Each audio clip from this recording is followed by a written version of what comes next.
Hey everyone, welcome back to our channel. If you're scratching your head over the E50 error code on your Electrolux dryer from the 2025 models, don't worry, we've got you covered.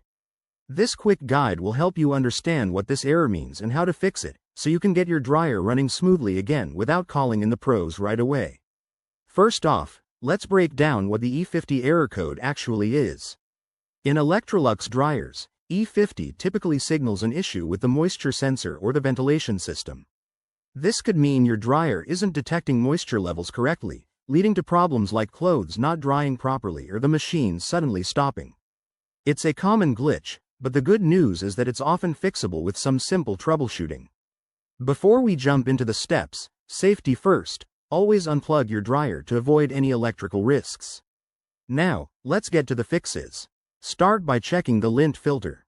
A clogged filter is a frequent culprit, so clean it thoroughly and make sure it's properly seated.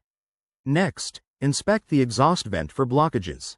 Dust, lint, or even bird nests can build up over time, restricting airflow and triggering the error. If that doesn't do the trick, try resetting your dryer. Unplug it for about 5 minutes, then plug it back in and run a test cycle. This can clear temporary glitches. If the E50 code persists, it might point to a faulty sensor or wiring issue, in which case it's best to contact Electrolux customer support or a certified technician. Remember, regular maintenance like cleaning vents every few months can prevent this error from popping up again. We've covered the basics here, but if you have a specific model or additional symptoms, drop them in the comments below. I'd love to help.